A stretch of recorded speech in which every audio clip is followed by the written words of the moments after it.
The media wants a close race. It's in their interest to have a close race. So they're going to cover it. They want controversy. They might be putting their hand on the scale for Kamala, but at the end of the day, they need this to be competitive for a million reasons. So, in my opinion, I think we are going to see. But I'm sorry. Let me ask you a more tactical thing, though. I agree with the point you just made to some extent. But what Trump is doing this week, and again, this is a weird week because the convention's going on. He's doing pretty conventional things, right? He's going to battleground states and he's doing, whether they're rallies or more policy oriented things, just standard things. There's nothing gimmicky or new about this. And I'm asking the question: does he need to, do something that elevates the wow factor? Because by himself, he's just not manufacturing that. It's funny. We spend most of the week talking about him taking the temperature down and not doing crazy stuff. And now it's, hey, what can he do to light himself on fire? No, it doesn't have to be it doesn't have to be crazy and No, light no, itself no. on fire, But but it does have to have right. a hook to it, maybe. And so here's what I would say. Number one, you mentioned this at the outset. The idea that you're having this degree of a bracketing effort, this level of a bracketing effort, doesn't normally happen. So that's number one. And we will see the answer to the question you're asking after this week. You shouldn't be getting a ton this week. The Democrats should be soaking up 95% Yeah. of the coverage. So the idea that he's even doing it and he's breaking through, I think, is important. We talk about all the time about local media. I mean, as long as he's getting Arizona on Thursday, Friday, whenever he's there, Michigan, he got Pennsylvania yesterday. There was a lot of coverage yesterday in Pennsylvania media, and that's what. So I guess my answer is that I think he's doing what he should be doing this week. We'll see the answer to your question more fundamentally next week and the week after. Or is there a fatigue factor in the media or people going? But so I think the jury's out on that, but I like what he's doing this week. And I think that is important that he's out there in those key states talking about the economy, talking about immigration. We'll see, I think is the answer. Yeah, Tim? I know. I was just gonna say, I think, look, I don't, there's something about this race that's so interesting that the vice president of the sitting administration is considered the change candidate and not the status quo candidate. And I think the only force that makes that possible is someone like Donald Trump, who refuses to go away, who was able to claim such an anti-establishment mantle in 2016 and harness it. And I think that was such a motivating factor for so many people who voted for him that has sort of lost its luster. He's lost his credibility being attached to that title. And it's a variety of things. It's the fact that he's just been around for 8 years and it's the same old thing. Whoever he's running against is low IQ or the economy is going to crash. And it's the same lines over and over. So, Yeah. I think it's hard. I don't know what he can do to be new, and I think it's reflected in fact a little bit. And look, I'm not like over relying on polling or don't put too much stock in the statement here, but he's got a ceiling for all that has happened this summer. That ceiling remains kind of where it's always been, or maybe a little lower. Yeah, and the one last thing I'd say is All right. we One. focus a lot on the Yeah. earned side of this, the getting out there, the events, the media coverage. I think this is when the paid piece is going to kick in heavy in the next 80 days. And I think that's where I think a lot of this is going to get played out. Which just very quickly to that point, I know the Biden the Harris folks just announced $370 million in reservations in Trump's reservations right now. I don't think go beyond August 26th. So like they got to figure that out as well too. Yeah, more than the dollars. Neither campaign has produced a viral TV spike yet, which amazes me. But we'll see if they're up to it. All right, last topic is the Obamas, and again, we're going to go to your questions. If you want to get in, please raise your electronic hand. We'd love to hear from lots of you. So the Obamas, unlike Donald Trump, are not overexposed, right? The supply and demand. Think about when was the last time you saw a Barack or Michelle Obama on camera speech? It's been a long time because they control supply and demand because they're off doing other stuff. So I think they're both gonna hit their marks, and they're both gonna they're gonna get a ton of live coverage. They won't push them into midnight, I predict. So Sean, if you were the DNC and the Harris campaign, what would you like the headlines coming out of the Obama speeches to be? What would be best for them? I mean, I think simply put, Obama makes strong case for Harris. Full stop. I mean, this is getting him on board, getting him motivating the base, getting him motivating particularly black men, which is where Trump has made some inroads. Something would be strong. So anything in that thing, but just him coming out, I think getting that crisp headline, Obama's make strong case for Harris Waltz or something like that. That's a win. I think. What about the negative case on Trump? Look, I mean, fine, but I really do think that this goes back to the contrast between Biden and Harris. She's really put herself in the whole joy, hope, forward idea. I think that there's much more resonance in that with persuadable voters. If you want to reach the people in North Carolina, Wisconsin, Michigan, Georgia, et cetera, coming after Donald Trump, they know everything about him. I think we've played that record several times in the last few cycles. If I were them, I'd have Obama lean into why she's the future and hope and tap into everything that he did when he was in Chicago. Talk about that nostalgic moment. Talk about why, he was able to turn the page in the country and blah, blah, blah, blah, blah. I mean, he's the right guy to deliver that message. Yeah. I don't think anyone else can. And I think it would be squandered if the headline the next day is Obama, goes, castigates Trump. Great. I mean, that nothing new there. I think him making the case for Kamala Harris is the strongest use of his time. Yeah. Jim, what about Michelle Obama? What would be the best headline for her? I think it's similar for both of the Obamas, and I think it is, Sean kind of takes my answer there a little bit, which is recognizing the history that Kamala Harris can make, wrapped in the fact that she is a change candidate, she is a new candidate, that nostalgia and that energy that was there for the Obamas, for Barack Obama, and for the ticket is something that you're not going to replicate, but you're trying to make analogous with the Harris Waltz ticket, and whether he's gonna, Michelle Obama, I don't think is really going to draw a contrast with Trump. That's not the speech that she's going to give. I think President Obama probably does some, but is not going to over lean into it because Sean's point, I don't think that's the headline you want. Obama bashes Trump is not where we're looking to go, particularly when you're still introducing Kamala Harris to the country, and you want more energy around her bio and the sake of her candidacy on its own two legs. All right, I will point out that her most famous line, maybe ever, was a contrast with Trump. Which he one? Goes low. Oh, we yeah. Go high. Yeah, but even that, where we really... All right. I would just say, by the way, real quick, because I only commented on one. If I use them, I would say Michelle Obama is a better attack dog going after Trump. Leave Obama, the former president, to go to really highlight Harris. Yeah, but if we do hear something, it will be like that. It won't be a replication of when they go low, we go high. But it will be she's not going to say Trump is terrible. Right. All right, Mr. Miller, welcome in. Tell us where you are, who you're supporting, and what's on your mind. I'm a conservative Republican from Georgia, but have never voted for Trump, nor will I.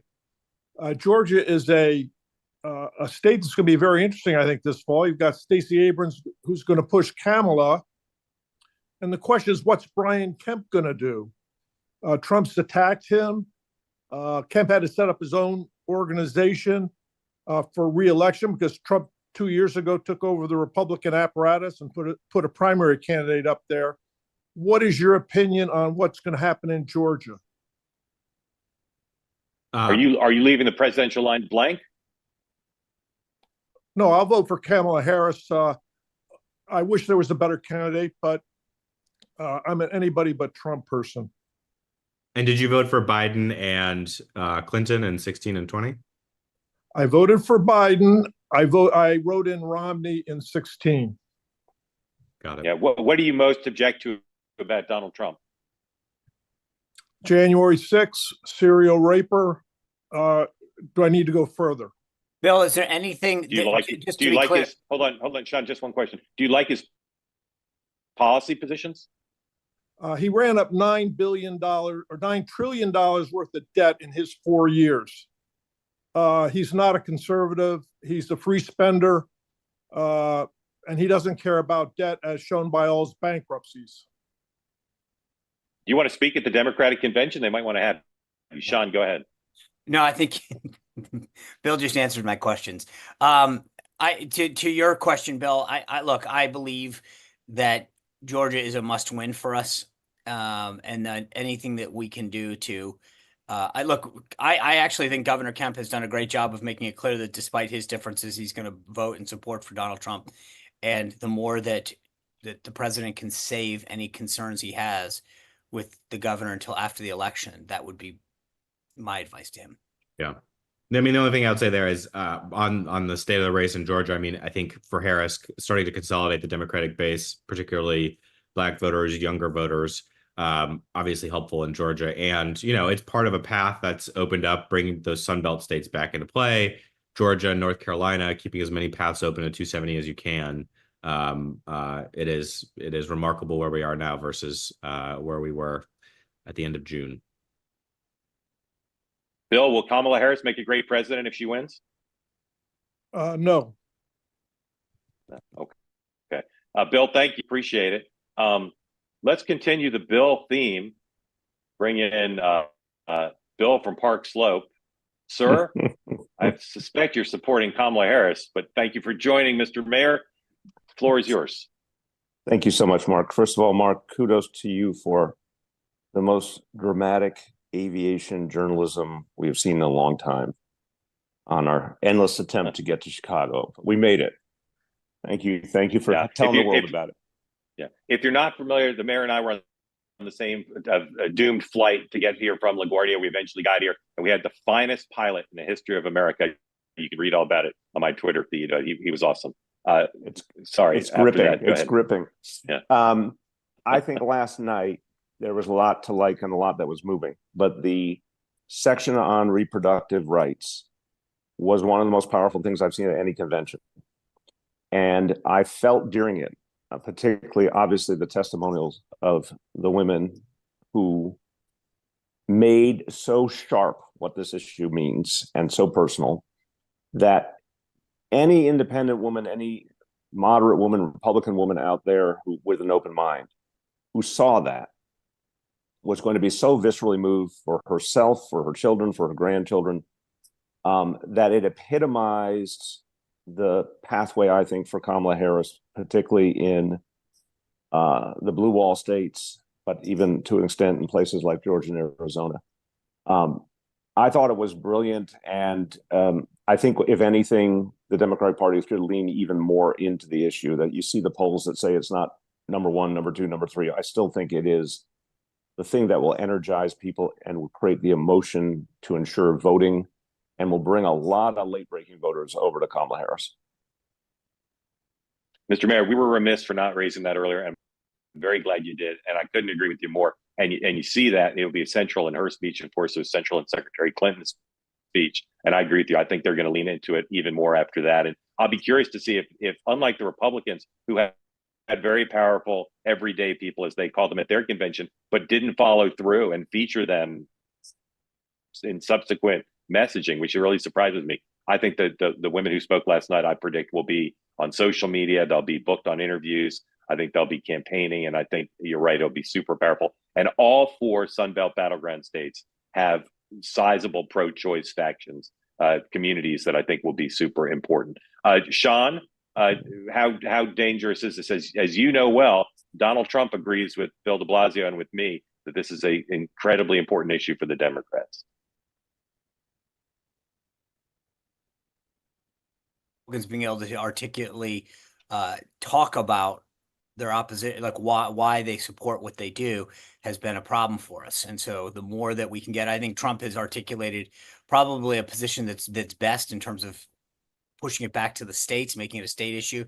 At least, and frankly, I was surprised that our party hasn't imploded more on this issue itself. So that's a positive. But I do agree, it's an issue. I think more to that point, where it's on the ballot in these key battleground states. And if I'm not mistaken, I think Arizona just added it.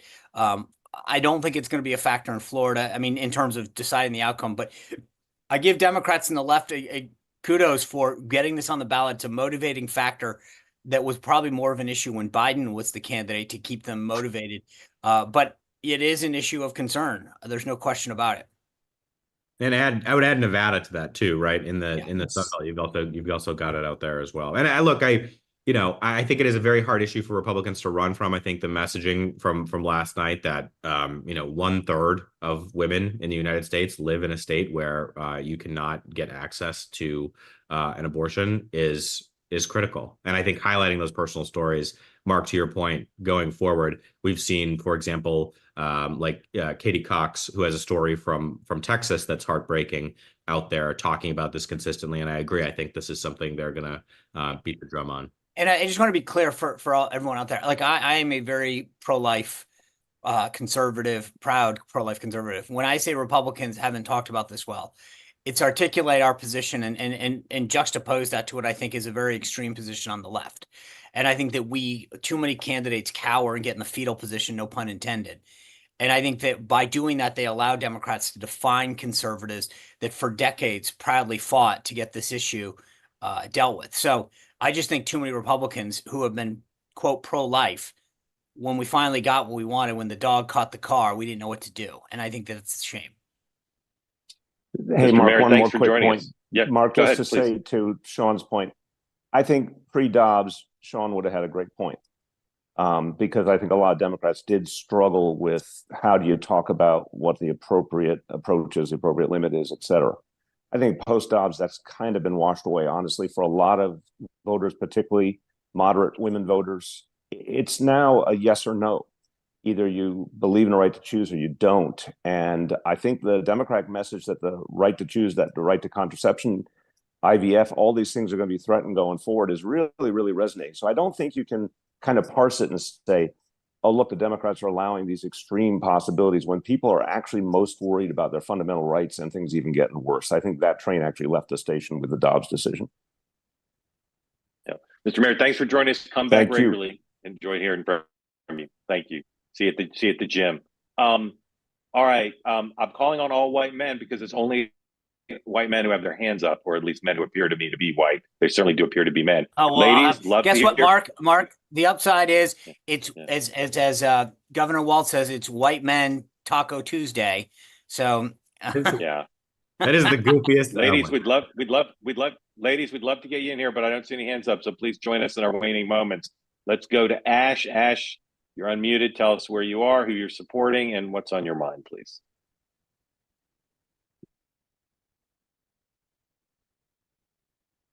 Try again. There you go. Thanks, Mark. I'm in the Pittsburgh suburbs. I'm an Aussie American, so been here 22 years, roughly. Supported Bush, McCain, Romney, sat out 16. Don't begrudge anybody that gave Trump a shot in 16. But obviously, since then, Biden and then Harris here. My 2 points, mainly on the radical left-wing socialist communist track. Which is very interesting, right? Anyone's followed American history. I'm a big history guy. I go back, watch all the documentaries. The Republicans have been calling the Democrats socialist, communists since the 50s, right?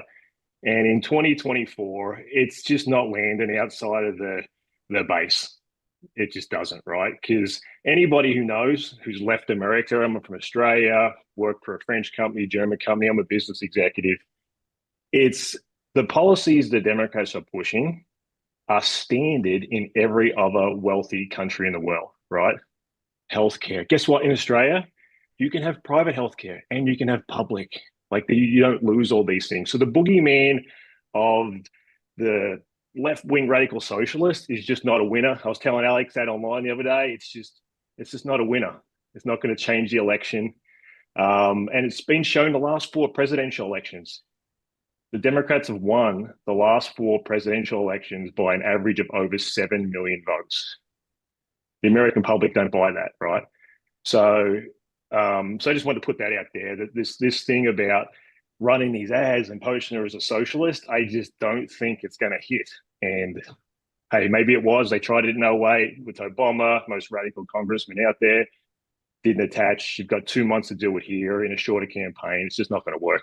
And my second one is the talk around the Trump on policy, right? Run policies, like Republicans think that's a winner for him. I don't. But like if that they think that is, that's like asking somebody who's plays defense in football to go play offense, right? Like when was talking policy ever Trump's strength? just not a thing. And Actually, so yep. Let me ask you quickly: who are you voting for in your Senate race? Casey, and that's always been, that's a good point, mate. The one part of optimism I always had on this race, if they changed candidate, Biden was going to lose, in my opinion, definitely, was the swing state Senate races. The Democrats have been out of the margin of error on all those races the entire summer. So then it becomes how many people in Pittsburgh are going to split vote and go go Casey, Trump. It's not going to be 10% like some of these polls are saying. Like, it's just not going to happen. So, right. Let me ask you one more, and then I'm going to turn you over to Tim and then Sean. It sounds like you're pretty bullish on Harris's chances of winning. What does Trump have going for him in this race? What's the one thing you'd say that this is Trump's strength to win the race? Not that you necessarily will like, but you think will help him win. Yeah, it's tough because you guys had mentioned earlier, he does have a ceiling, which is also his floor. Like, I don't believe American politics is so split up, right? And so his ceiling and floor are kind of his strength, right? So Harris falling down is really his path. Like, I don't know what he can really do, right? He's not going to have many windows. His press conferences aren't going to do it. He's had his convention. His debate is a big chance for him, but I also think that's going to be potentially the nail in his coffin, right? Because Harris is going to have a significant lead once the convention bump settles in. And significant lead in America in 2024 is, we know what that is. It's 3, 4, 5 points. It's not much, but small but durable. Exactly. That debate and the split screen that the Democrats are hoping for, that could be the knockout blow essentially for the election, because there's not going to be a whole lot of chances outside of Harris forgetting how to speak. They come for the Republicans. Question from Tim if he wants one, and then Sean. Yeah, no, I just think it's a valuable point that it's not just that we're polarized, it's that we're also calcified, in particular on the Trump side. Like, we are stuck where we are. I guess my question for you is, of what you see of the Harris campaign, what advice would you have? I would say the big one that I see is hitting with people that are somewhat in the middle, whoever those people are. But even for Democrats, don't go down the rat hole with Trump. People know him. They can just watch his press conferences if you want to watch him or whatever. Do not get sucked into the mud. Keep the high road, keep the future, keep a positive tone. That's what wins presidential elections, right? We always talk about policy. Tell me the last presidential election that swung on hardcore policies, right? So I don't think that's what the suburbs are big on every election. That's what the suburbs want, right? Like, people in the suburbs are not buying the vision of America burning to ground that Trump puts out there. I mean, Colin Cowherd had a great thing recently about this. People just don't feel the America outside of inflation, which we all see, right? And it affects more people than others. But our everyday life, travel, restaurants, people are doing things, sporting events. Like, you go in my suburbs in Pittsburgh, like, people have fun. The place is not burning to the ground. So, like, the dark dystopic vision that Trump puts out there, I don't know who sees, like, it's not a prevailing thought in America. And I thought Colin outlined that great as a non-political position. Can I just focus on your Senate race for a second? What about, based on your background, I get or what you've described as your concerns with Trump. What's your concern with McCormick? I'm just, like the McCormick thing. I think he's been. I haven't got in the weeds with McCormick much. Like, I'm not like big into like his thoughts. Like, I've thought Casey's been good for the state. So like I haven't really. McCormick's a business. He's a business executive from Pittsburgh, just like you. Yeah. And I think that that doesn't mean he gets our business votes, right? I think the last point I make is like this: you just look at the suburbs. 20 years ago, they were red, right? Bush won the educated suburban vote 20 years later, and Bush ran on compassionate conservatism to today, where you have Trump saying, I'm allowed to attack my opponent, call her all kinds of names. Like, the suburbs don't like that. Like, it's just, look at that. Like, it's a 20-year vision. Bush voter, I would just compassionate say, conservatism.